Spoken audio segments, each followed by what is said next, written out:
Hi అండి, అందరికీ నమస్కారం.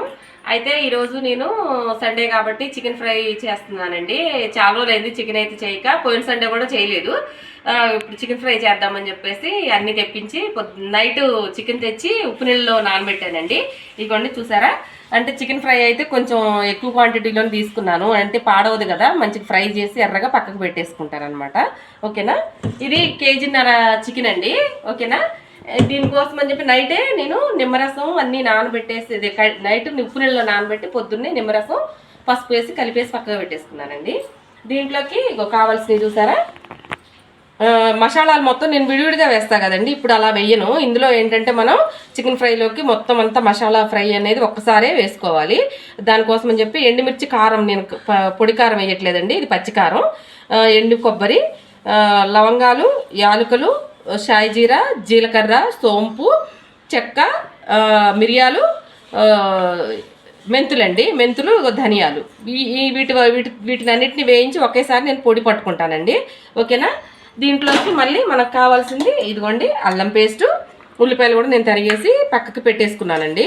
వీటితోటి నేను స్టవ్ వెలిగించి ముందు వీటిని వేయించుకొని పొడి అనేది పక్కగా పెట్టుకున్న తర్వాత నేను చికెన్ ఫ్రైకి స్టార్ట్ చేసుకుంటాను. ఓకేనండి, కళాయి పెట్టేసుకొని ఎండుమిర్చి వేపుకుంటున్నానండి.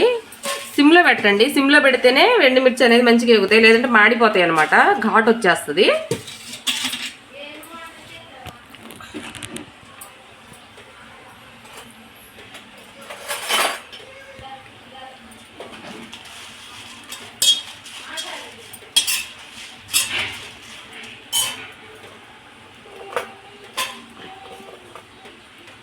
ఎండు కొబ్బరి ఇవి కొంచెం లేటుగా వేగుతాయి కాబట్టి వీటి వరకు వేసుకుంటే, జీలకర్ర అనేది మనం తర్వాత వేసుకుందామండి. జీలకర్రను, షాయి జీరా ఇవి ఏంటంటే తొందరగా వేగుతాయి కాబట్టి, ఇవి ఏంటంటే నిదానంగా మనకి వేగాలి కాబట్టి నేను వీటన్నిటిని వేస్తున్నా.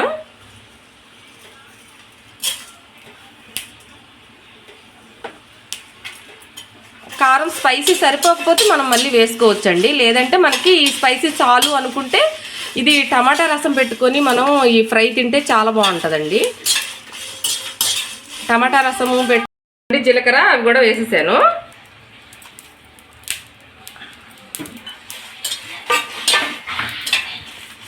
ధనియాలు,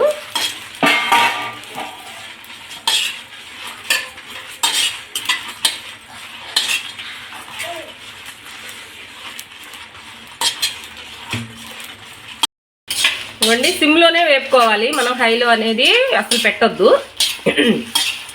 హైలో పెడితే ఏమంటే మాడిపోతే టేస్ట్ అనేది రాదండి.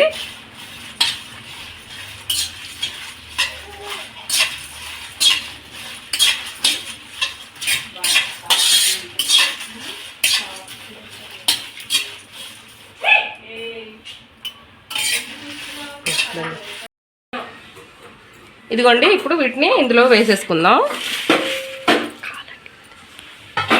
మళ్ళీ పెనం కళాయి దాని మీద పెట్టా. కళాయి అనేది కొంచెం మందం ఉండాలండి చికెన్ ఫ్రైకి. ఇప్పుడు చూడండి చక్కగా వేగిపోయాయి. వీటిని చల్లారి పెట్టేసి నేను పౌడర్ పట్టేసుకుంటా. వెల్లుల్లిపాయలు కూడా వేసుకుంటాను అనమాట ఇందులో, అంటే అల్లంలో వేస్తాము, ఇందులో కూడా వేసుకుంటాం అనమాట, బాగుంటుంది. ఓకేనా, ప్రస్తుతానికి కొంచెం వేసుకున్నానండి, ఎందుకంటే చికెన్లోంచి వాటర్ అనేది బాగా వస్తుంది, మనం నైట్ నానబెట్టుకున్నాం కదా దానికోసమని. ఇప్పుడు నేను మంటని హైలో పెట్టాను, మంటకి ఇప్పుడు సిమ్లో పెట్టొద్దండి, ఎందుకంటే మనకి నైట్ అంతా నాని ఉంది కాబట్టి చికెను ఆ వాటర్కి ఏమైందంటే పీస్ అయిపోతుంది. మనం జాగ్రత్తగా దీన్ని దగ్గరికి నీరంతా ఇనికిపోయిన దాకా కొంచెం ఆయిల్ వేసేసి మగ్గబెట్టిన తర్వాత మళ్ళీ ఆయిల్ వేసుకొని మంచిగా ఫ్రై చేసుకోవాలి. ఓకేనండి, ఇదనమాట. ఇందులోకి ఎక్సెస్ వాటర్ అంటే నైట్ అంతా నానబెట్టింది కూడా పక్కకు పడేద్దామండి, అవసరం లేదు ఇది. ఇప్పుడు ఇది మనం హైలోనే ఉంచాలి, సిమ్లో పెట్టద్దు. సిమ్లో పెడితే ఏమవుద్దంటే ఈ ముక్క అనేది మంచిగా వాటర్ పట్టుంది కదా, ఆ వాటర్కి చిరిగిపోయింది. ఎలా బయటకు వచ్చిందో ఈ వాటర్ అంతా ఇనికిపోయిన దాకా ఊక మనం అయితే తిప్పకూడదండి.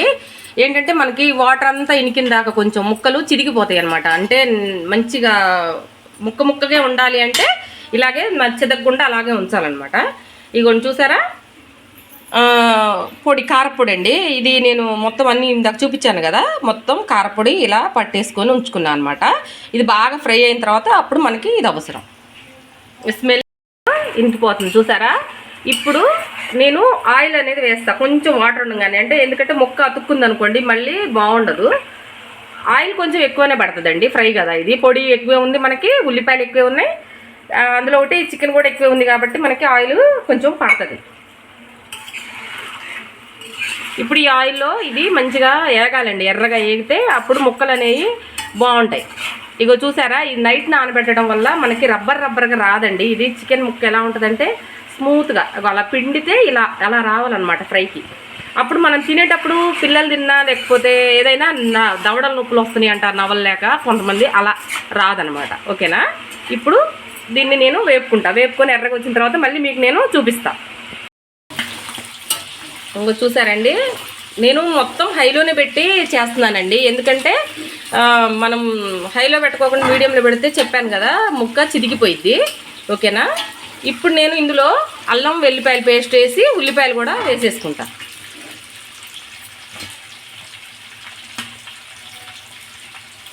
కొంచెం చాలండి, అల్లం వెల్లిపాయల పేస్ట్ ఎక్కువ అవసరం లేదు, ఎందుకంటే అది మసాలా మనం వెల్లుల్లిపాయ కారంలాగా వేస్తున్నాం కదా దానికోసం అని చెప్పి.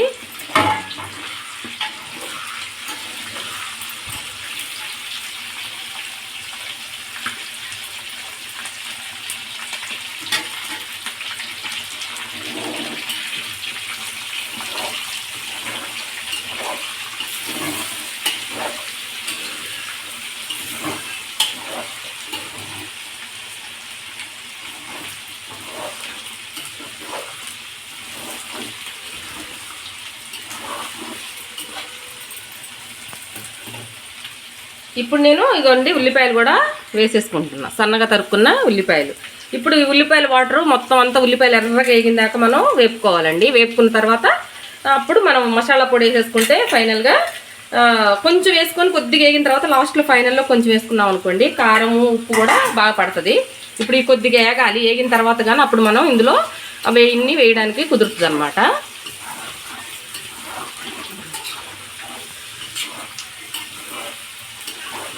ముక్కని అస్సలు చితకనియొద్దండి, చితికితే ఏమవుద్దంటే మొత్తం పీసులుగా అయిపోతుంది, బాగుండదు ఫ్రై అనేది. మనకి ముక్కలు అనేవి మనకు కనపడవు.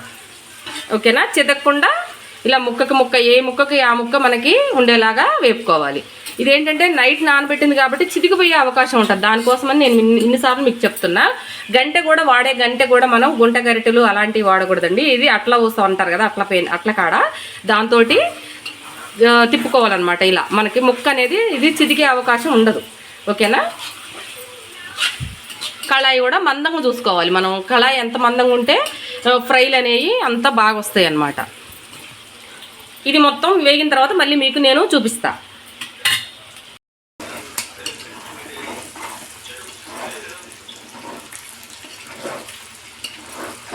ఇవ్వండి ఉల్లిపాయలు వేగిపోతున్నాయి కదా, ఇప్పుడు నేను కొంచెం కారం వేస్తా, వీటికి ఉప్పు కారం అవి పట్టడం కోసం అని కొద్దిగా లైట్గా వేస్తా.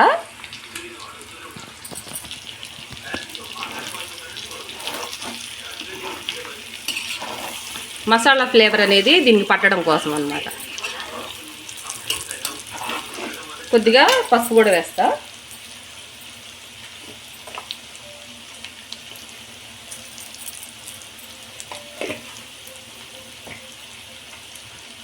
ఇందాక కొంచెం సాల్ట్ వేసాను కదండి, ఇప్పుడు కొంచెం మళ్ళీ కొద్దిగా వేస్తున్నా, చూసిన తర్వాత వేసుకుందాం మళ్ళీ.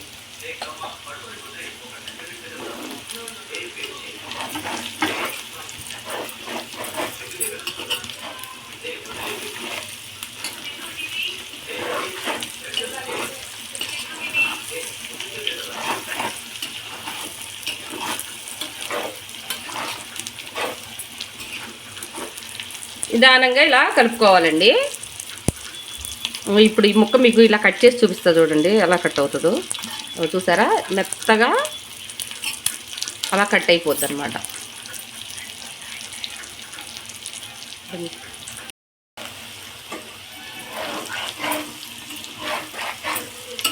ఇంకోండి ఇలా వేగుతుంది కదా, ఇంకొద్దిగా ఒక 10 మినిట్స్ వేగిన తర్వాత అప్పుడు నేను ఈ కారం అంతా వేసి మళ్ళీ ఒక 5 నిమిషాలు అనేది నేను వేపుకుంటా అండి. అప్పుడు మనకి ముక్కలోకి ఫ్రై మంచిగా పడుతుంది అనమాట. ఇది మనం అన్నంలో కూడా మామూలుగా ఫ్రై కలుపుకొని తినేయచ్చు, ఎందుకంటే నేను ఉల్లిపాయలు మామూలుగా బాగా ఎర్రగా వేపనండి. ఉల్లిపాయలు వేయకోకుండా ఉంటే అది మనకి తినడానికే పనికొస్తుంది. ఇలా అయితే మనకి రైస్లో కూడా పనికొస్తుంది అనమాట. పప్పు, సాంబారు, టమాటా చారు ఏదైనా సరే దీని కాంబినేషన్ మాత్రం బాగుంటుందండి.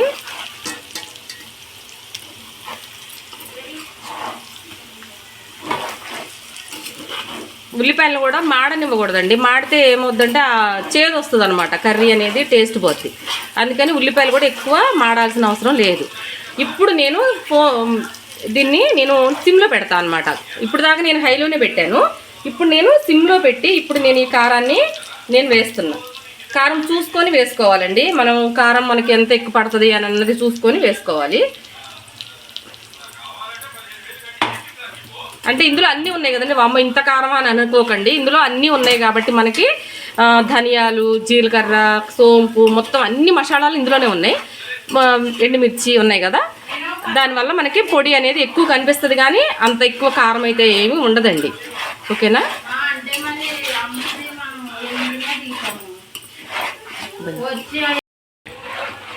నాకు కొంచెం కారం ఘాటు కూడా తగ్గిందండి. ఉప్పు కొంచెం తగ్గితే ఉప్పు వేసాను. ఇప్పుడు నేను మళ్ళీ కొంచెం కారం వేస్తా, కొద్దిగా కొంచెం మళ్ళీ నేను వేస్తున్నా. అంటే మిరపకాయలు తక్కువే ఉన్నాయి కానీ మనకు అందులో మసాలా దినుసులు అనేవి ఎక్కువ ఉన్నాయి కదండి, దానివల్ల మనకి అలా అనిపిస్తుంది అనమాట, కారం ఎక్కువ ఉన్నట్టు. ఇప్పుడు దీన్ని కొంచెం సేపు మనం సిమ్లో వేపేసిన తర్వాత దింపుకోవచ్చండి. ఎందుకంటే అన్నీ ఆల్రెడీ మనం వేపుకున్నాయి కదా, మసాలాలు కూడా మనం వేపుకున్నాయి కాబట్టి ఎక్కువ కూడా వేగాల్సిన అవసరం లేదనమాట. ఓకేనండి? కొద్దిసేపు ఆగిన తర్వాత మళ్ళీ మీకు నేను చూపిస్తాను. ఇదిగోండి, ఫ్రై అయితే అయిపోయింది. దీన్ని నేను మీకు ప్లేట్లోకి తీసి చూపిస్తాను. ఓకేనా? ఫ్రై మామూలుగా చిన్నగా బగారా రైసు మా పక్కన శాంతి వేసిచ్చింది. అందులోకి ఇది బాగుంటుందని చెప్పేసి నేను టేస్ట్ చూద్దామని చూస్తున్నానండి. ఓకేనా?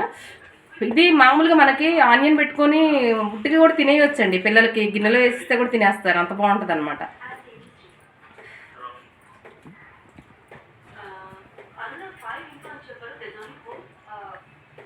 అన్నీ సరిపోయినాయండి కరెక్ట్గా. ఇంకండి మొక్క ఇలా తినేయొచ్చండి, మనకి వేరే ఏం అవసరం లేదు.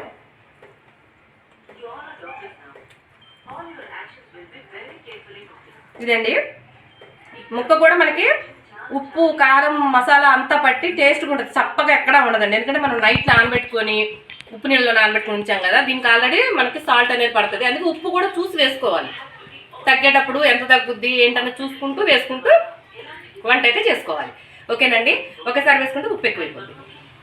ఈ వీడియో కనుక మీకు నచ్చినట్టయితే లైక్ చేయండి, షేర్ చేయండి, సబ్స్క్రైబ్ చేసుకోండి. ప్లీజ్ సపోర్ట్ చేయండి. ఓకేనా?